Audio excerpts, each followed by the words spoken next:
Today, our fellow citizens, our way of life, our very freedom came under attack in a series of deliberate and deadly terrorist acts. The victims were in airplanes or in their offices, secretaries, businessmen and women, military and federal workers, moms and dads, friends and neighbors. Thousands of lives were suddenly ended by evil, despicable acts of terror.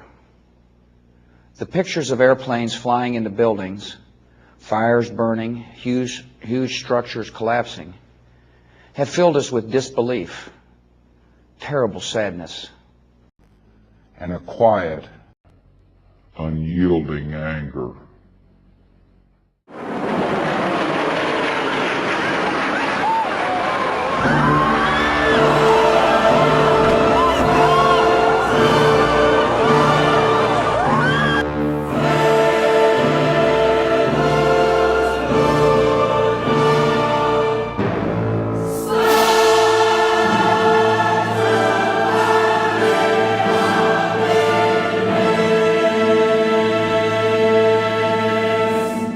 Of uncertainty right now as to what is happening. You can see there are choppers.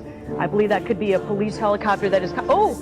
Wow. We just saw... Oh my goodness. In terms of the firefighting capabilities, when you get up to this high level, I assume the firefighters have got to get up there and, fight it from inside. Oh. If you're taking a look now, you can see that we've just had another explosion, and that is considerably lower. And is that in the other building? Is that what I'm witnessing? That apparently does look like it is in the other building at this point.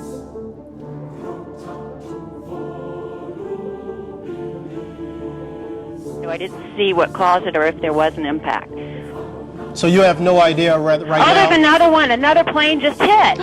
Right. Oh my God! Another plane has just hit. It hit another building. It does not appear that there's any kind of an effort up there yet. Now remember, oh my God! Oh my God! That looks like a second plane. I did not see a plane go in. That just exploded. Smashed directly, perhaps purposefully, into, oh my goodness, oh God, there's another one. Oh my goodness, there's another one. I assume the firefighters have got to get up there and, fight it from inside. Oh. If you're taking a look now, you can see that we've just had another explosion, and that is considerably lower. And is that in the other building? Is that what I'm witnessing? That apparently does look like it is in the other building at this point. 50,000 workers. I am reminded of a couple of things that happened recently, Dr. Gross. Not long ago, within the last couple of weeks, in fact, there was a pilot who flew. There was another one. We just saw another one. We just saw another one apparently go. Another plane just flew into the second tower. This has to be deliberate, folks.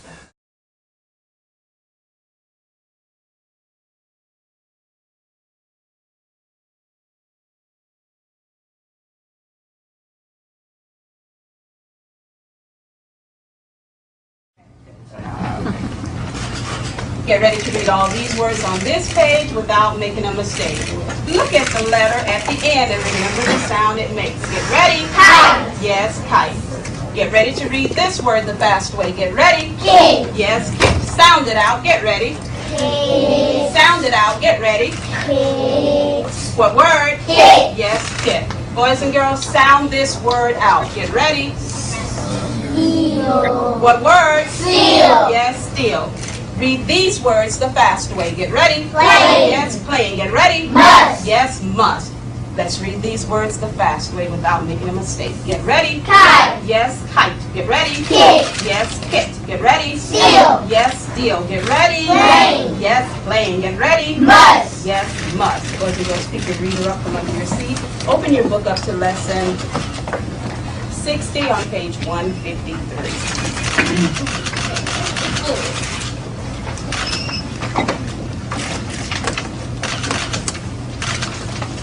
count of three, everyone should be on page 153. If the yellow paper is going to bother you, drop it. Thank you. Everybody touch the title of your story. Fingers under the title. Get ready to read the title, The Fast Way. We're waiting for one member. Thank you. Fingers under the title of the story. Get ready. The pet goat. Yes, the pet goat. Fingers under the first word of the story. Get ready to read the story the fast way. Get ready. A girl had a pet goat.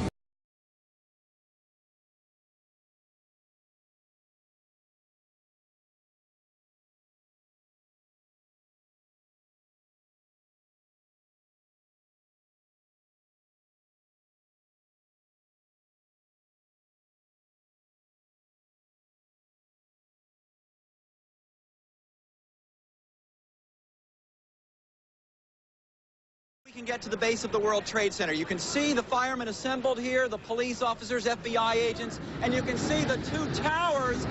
A huge explosion now raining debris on all of us. We better get out of the way.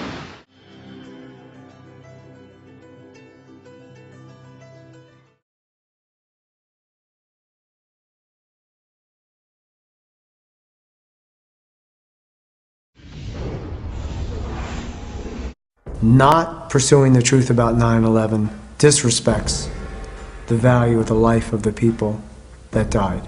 Thinking that we're above such things, that it could happen in other countries, but it couldn't happen here, that's a lack of humility, and that's excessive pride. And so not being able to see our dark side or our weaknesses is the most dangerous thing.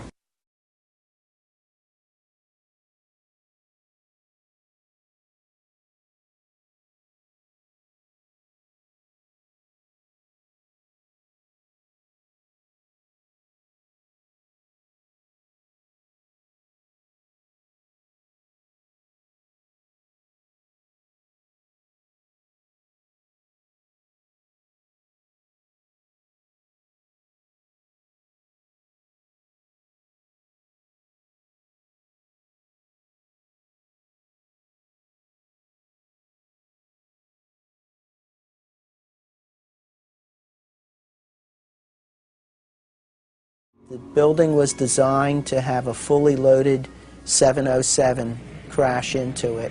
That was the largest plane at the time. I believe that the building probably could sustain multiple impacts of jetliners because this structure is like the mosquito netting on your screen door, this intense grid, and the jet plane is just a pencil puncturing that screen netting.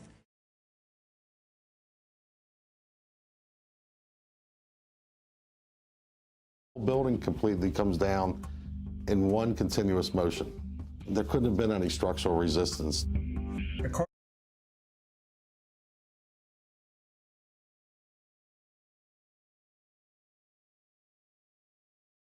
World Trade Center 7 collapsed because of fires fueled by office furnishings. It did not collapse from explosives or from fuel oil fires.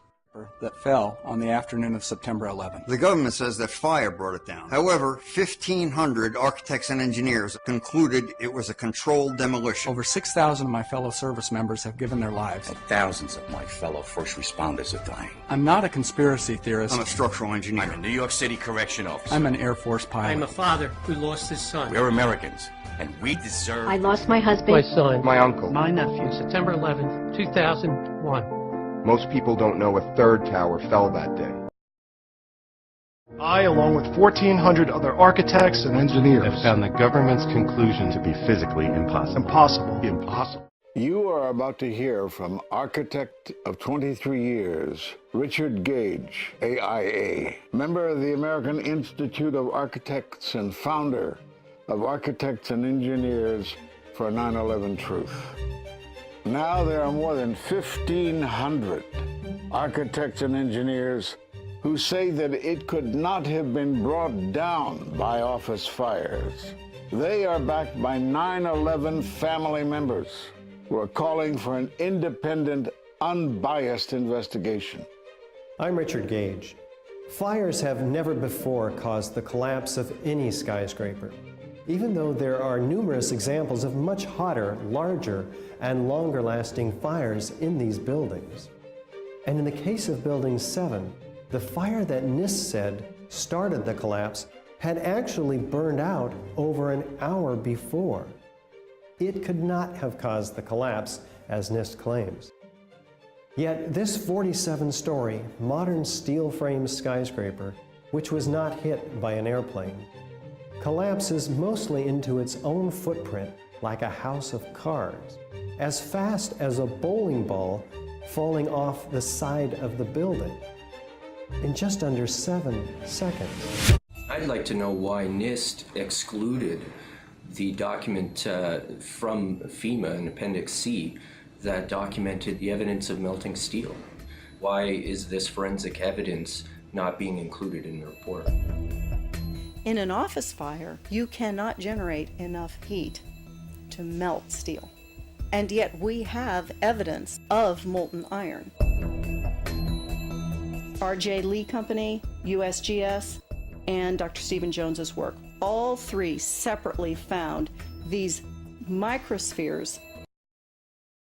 In the dust, we found what we characterize as unreacted thermitic material in the shape of some very tiny red-gray chips, which have different properties, and in the reaction they produce molten iron, which is the prime indication of a thermitic reaction. And such a reaction can be used to destroy steel structures.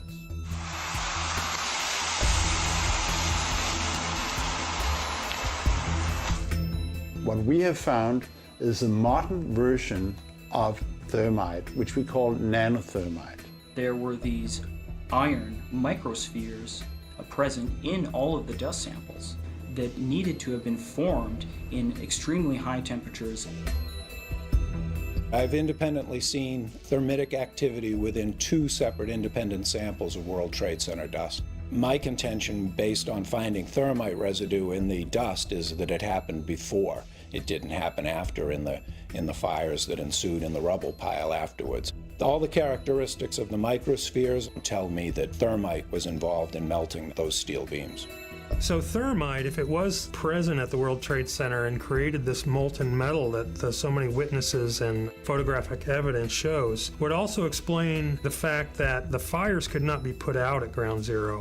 The only thing that is consistent with all of the evidence that we have that could cause such a thing is the use of thermite to cut through the steel. You'd get down below and you'd see molten steel. Molten steel running down the channel rails. Like you're in a foundry. Yeah. Like lava. Like lava. Danny Jowenko is the expert on this in Europe. What did he say? Dit is controlled demolition. Zeker weten, zeker weten. Er is nagesprongen. Dit is in opdracht gebeurd. Dit heeft een team gedaan van experts. Let's compare. Explosives are used to demolish buildings like this in just seconds. Okay, so it's a controlled demolition. What's the problem with that? Well, it happened on the afternoon of 9/11 at the World Trade Center. Let's just think about this. Controlled demolitions cannot be engineered and rigged in a day. It takes months. And therefore, this event must have been planned in advance. You hear that? Keep your eye on that building as they coming down. About to blow up. Moving back. We are walking back. There's a building about to blow up. Did they actually use the word brought down, and who was it that was telling you this? The fire department, and they did use the word, we're going to have to bring it down. On September 24th, firefighter Louis Caccioli told People Weekly point blank, "We think there were bombs set in the building." That claim was echoed by many witnesses and by firefighters who heard the explosions just before Tower 1, Tower 2, and Building 7 collapsed. The steel-supported twin towers were built to withstand the impact of a passenger jetliner, yet the official explanation for their collapse is that the burning jet fuel heated the steel support beams and caused them to buckle. Expert independent investigators insist that it's impossible for jet fuel burning in oxygen to melt steel, and that most of the jet fuel burned up outside the buildings in clearly visible fireballs. After the crashes, the white smoke turned black, indicating cooling temperatures, not rising temperatures as reported. We heard this sound that sounded like a clap of thunder. It looked like there was a shock wave ripping through the building, and the windows all busted out. About a second later, the bottom floor caves out. The building followed after that. He takes his hand off, and you hear 3, 2, 1, and it was boom, boom, boom, boom, boom. Second building that was hit by the plane has just completely collapsed. The entire building has just collapsed, as if a demolition team set off. When you see the old demolitions of these old buildings, it pulled it down on itself, and it is not there anymore. Do you know if it was an explosion or if it was a building collapse? To me, it sounded like an explosion. There was another major explosion. The building itself, literally the top of it came down, sending smoke and debris everywhere.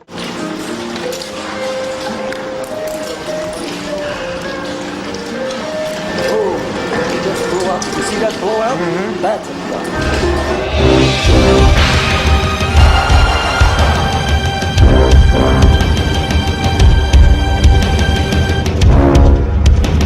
Just seconds ago, there was a huge explosion, and it appears right now the second World Trade Tower has just collapsed.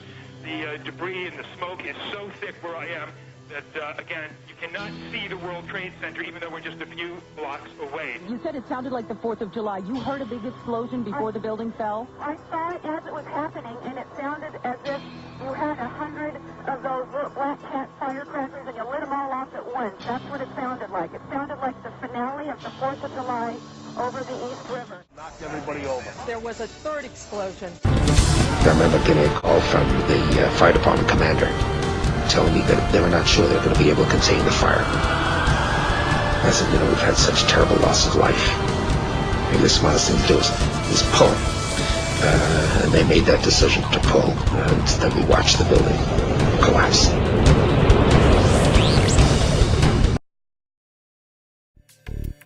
NIST concedes that they found no evidence for explosives. So then we asked them, well, did you look? And they said, no, we did not look for explosives or residues of explosives. So the preconceived notion of NIST is that there's no evidence for explosives, and so there's no point in looking. That is the most unscientific thing that you can possibly think of, not to look because you don't expect to find evidence, and in fact the evidence is overwhelming. They state these conclusions for which there's virtually no evidence, and then they ignore conclusions that can be drawn from the evidence. The Freedom of Information Act request to NIST was denied with the claim that releasing this data might jeopardize public safety. How could it possibly jeopardize public safety? And what caught my eye is more than 1,300 architects and engineers examined the evidence about Building 7's collapse and disagree with the official report issued by the National Institute of Standards and Technology. I certainly am much more open-minded about it than I was, and it is because of the involvement of the 9/11 families and all these engineers and architects. As an engineer, and I have 3 degrees in engineering, I signed that petition for architects and engineers for 9/11 Truth some time ago because the American people absolutely need the truth of 9/11. Look at the evidence. In fact, I'll say this very categorically. Any reasonable person who looks at the evidence that's been brought forward has got to come away with the feeling that something has to be done, a real investigation has to be put forward. The other buildings, Building 7 in the World Trade Center complex, is on fire and has either collapsed or is collapsing. We've got some news just coming in, actually, that the Salomon Brothers building in New York, right in the heart of Manhattan, has also collapsed. Now, more on the latest building collapse in New York. You might have heard a few moments ago I was talking about the Salomon Brothers building collapsing, and indeed it had. Presumably there were very few people in the Salomon building when it collapsed. I mean, there were, I suppose, fears of possible further collapses around the area. That's what you would hope, because this whole downtown area behind me has been completely sealed off and evacuated, apart from the emergency workers. That was done by the mayor, Rudy Giuliani. Jane, I think many of us, when we heard the news, perhaps on the radio earlier today, were completely flabbergasted by it and just couldn't comprehend it. I mean, it almost sounded too far-fetched. I was wondering what it's felt like for you being in Manhattan.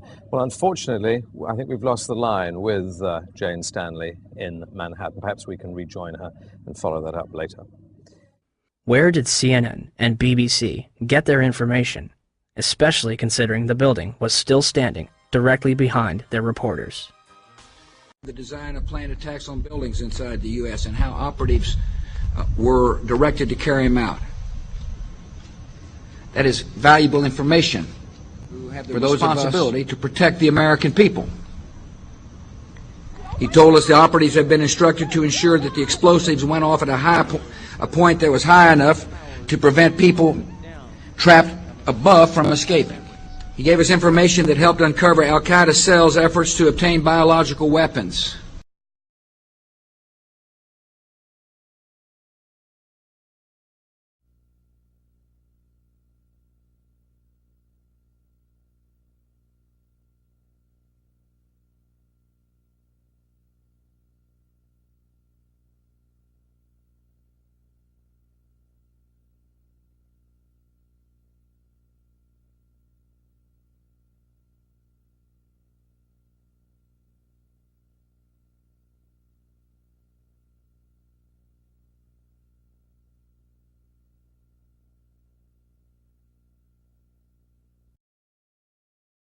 The plane is hijacked without incident at 8:51 and makes an unauthorized turn to the south 3 minutes later. No mayday, no hijack code, no sign of struggle. Flight 77 will fly all the way back from the Kentucky-Ohio border, coasting for another 43 minutes against its flight path before crashing into the Pentagon without any military interception. Had Hani Hanjour wanted to inflict maximum damage, all he had to do was continue his trajectory and nose down into the roof of the Pentagon.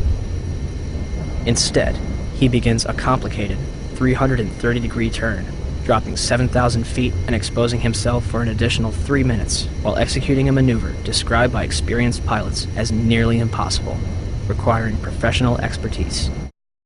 The inexperienced hijacker pilots who took only a simulated flying course reportedly flew the third hijacked plane, Flight 77, into a Top Gun 270-degree turn, bypassed the offices of the Joint Chiefs of Staff, and crashed into an insignificant part of the Pentagon that was under renovation. All 5 will set off metal detectors and be subjected to additional screening, yet all of them proceed to board American Airlines Flight 77, which is described by the Washington Post as unusually light on passengers. And in terms of what motivated me to bring all the aircraft down, as you see one thing happen, that's an accident. When you see 2 of the same thing occur, it's a pattern. But when you see 3 of the same thing occur, it's a program. And so at that point, I decided to bring all the aircraft down. During the time that the airplane coming in to the Pentagon, there was a young man who would come in and say to the vice president, the plane is 50 miles out, the plane is 30 miles out. And when it got down to the plane is 10 miles out, the young man also said to the vice president, do the orders still stand? And the vice president turned and whipped his neck around and said, of course the orders still stand. Have you heard anything to the contrary?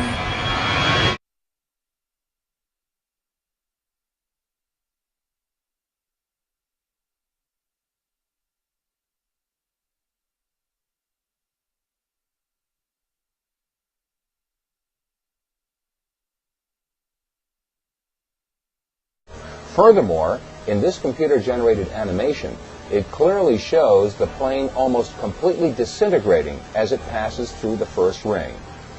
Question: how could it have continued along its path and pierced another 7.5 feet of steel-reinforced concrete, piercing the second and third rings of the Pentagon, and leave this hole? You can't have it both ways.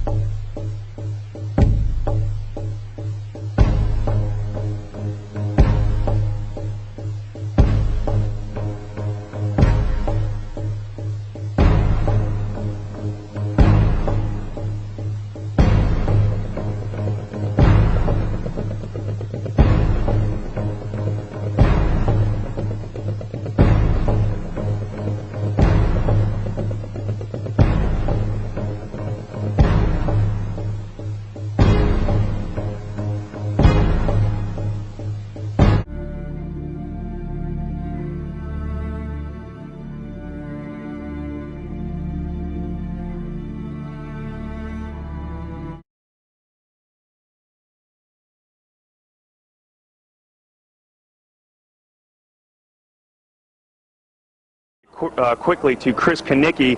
He was back there just a couple of minutes ago, and Chris, I've seen the pictures. It looks like there's nothing there except for a hole in the ground. Basically, that's right. The only thing you could see from where we were was a big gouge in the earth and some broken trees. From where we could see, there wasn't much left. Any large pieces of debris at all? No, there was nothing that you could distinguish that a plane had crashed there. Smoke, fire? Nothing. It was absolutely quiet. It was actually very quiet. Nothing going on down there, no smoke, no fire.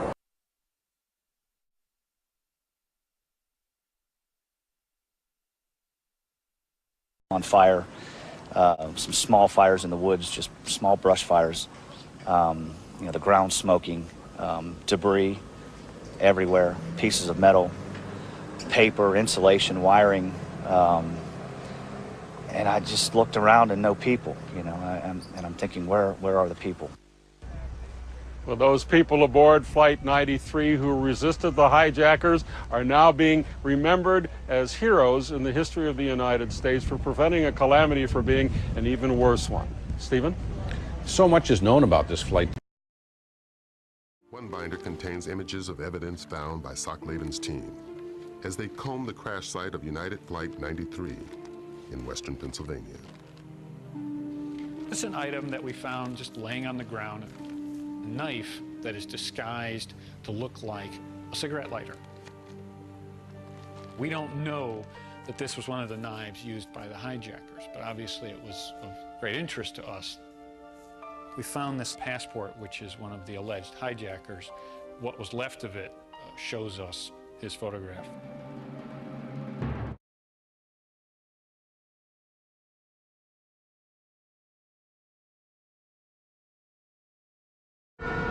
Emergency response Air Force fighter jets were finally airborne when a fourth hijacked plane, Flight 93, crashed into a field in Pennsylvania at 10:06 a.m. The media reported that passengers overpowered the hijackers, but nearby residents saw U.S. fighter jets overhead and gave eyewitness reports of debris falling from the sky. That debris was found 8 miles away, indicating that the plane had been shot down.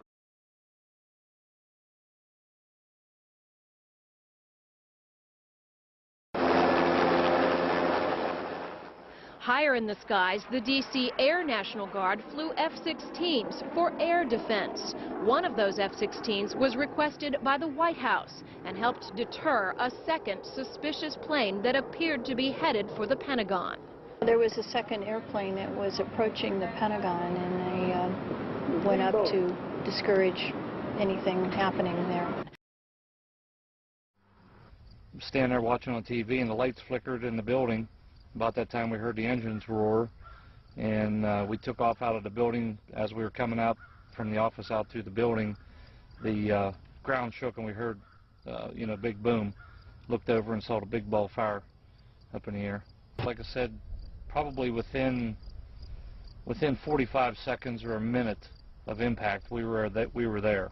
We were there before any firemen, any paramedics, or anybody. We were on site. When we got there, there was a plane flying up above. And he was smart. He flew straight for the sun. So you couldn't look at it and see exactly what type of plane or if it was a fighter or what it was. But, you know, we caught a glimpse of it, and as he was swinging, he was basically traveling in the same direction as the plane. I was in Atlanta, and that was this past winter. Was in Yamaha training, and I was sitting there talking. Everybody, of course, asked where you're from, introduce yourself to everybody in the classroom, and of course now we just say Shanksville where the plane crashed, and everybody knows where we're at. So I was sitting there talking to another guy, and I was telling about, you know, he said, did you see the plane crash and whatever, was you there or anything? And I told him the whole story. And I was explaining to him about whenever we were standing in the office and the lights flickered and everything, and there was another gentleman sitting in the row in front of me that was retired from the Air Force. And as soon as he heard me say that, he immediately stopped me and he said, tell me this. And I told him, and he says, well, I'm retired from the Air Force. He said, that plane was shot down. And I said, why? And he said, because whenever the lights flickered, they zapped the radar frequency on everything before they shoot. And he said, that's why your lights flickered. Your lights didn't flicker from the impact. Your lights flickered because they zapped the radar system before they shot it. There's made a spectacular fortune just on the stock market alone. How? By knowing in advance that the stocks and airline and insurance companies associated with the 911 crash would fall in value. Using that inside information, they made negative bets on the stock market called put options.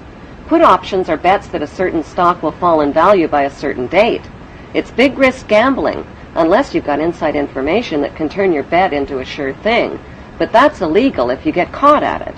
Put option bets on the decline in 911 related airline and insurance stocks skyrocketed by a whopping 600% just before 911, which means that somebody knew about the attacks before they happened. Who exactly were those somebodies? Merrill Lynch and HSBC, Morgan Stanley Dean Witter, the Bank of America, weapons manufacturer Raytheon, the Lehman Brothers, General Motors, Swiss Re, Munich Re, and AXA Re Insurance Company, which owns 25% of American Airlines. These insiders bought put options through Deutsche Bank. Most demanding clients trust Deutsche Bank to perform. Deutsche Bank, a passion. Buzzy Krongard, the former executive director of the CIA, just happened to be the manager of Deutsche Bank. Think of it as a conspiracy theory true or false test. A. When George W. Bush started his first oil company, who helped fund it? Osama bin Laden's brother and brother-in-law. True or false? B. After a terrorist bomb at a barracks in Saudi Arabia killed 19 Americans, who got the multi-million-dollar contract to rebuild? The bin Ladens. True or false? C. On the morning of September 11, 2001, who was in a meeting at the Ritz-Carlton Hotel in Washington? George Bush Sr. and Osama bin Laden's brother. True or false? Actually, the answer could be D, all of the above. Because believe it or not, as far-fetched as they sound, each and every one of those things, the bin Laden link to the Bush Oil Company, the bin Laden construction contract after the terrorist bomb, and the bin Laden-Bush meeting on 9/11, is true. FBI Deputy Director John P. O'Neill quit his job when his investigation of Osama bin Laden was blocked. The media reported that on the night before the attacks, accused ringleader Mohammed Atta and 2 other Muslim hijackers got drunk, fondled naked dancers in a Florida strip club called Shuckums, forgot their business card and their Quran holy book at the bar, publicly bashed America, and loudly boasted about impending bloodshed the next day. Would devoted and highly secretive Muslim hijackers risk their planned mission by attracting so much negative attention? And why were they in Florida instead of Boston the night before their suicide flights? On the early morning of September 11th, 19 Muslim men well known to intelligence and security agencies supposedly waltzed past airport security checks, boarded 4 passenger planes, and turned them into deadly missiles without even a hitch. President Bush already knew about the first Flight 11, which occurred at 8:46 a.m., when he sat down to chat with school kids at Booker Elementary School. It wasn't until 9:05 a.m. that he was notified that a second plane, Flight 175, had also crashed into the World Trade Center and that America was under attack. Instead of being whisked to safety in this national emergency, Bush nodded and continued chatting with the kids for another 20 minutes about a pet goat, while American citizens were burning alive and leaping to their death from the smoking towers.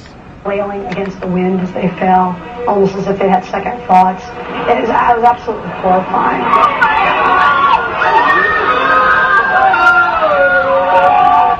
And you don't have to be a conspiracy theorist to wonder exactly what President George W. Bush knew about the attack, and when he knew it. According to the official White House version, it was at this moment in a Florida classroom that Bush learned the second plane had hit the World Trade Center and that the U.S. was under attack. But here's what George Bush himself said almost 3 months later when asked about September 11th. I was sitting outside the classroom waiting to go in, and I saw an airplane hit the tower of a TV. You know, the TV was obviously on, and I used to fly myself, and I said, well, there's one terrible pilot. And I said it must have been a horrible accident.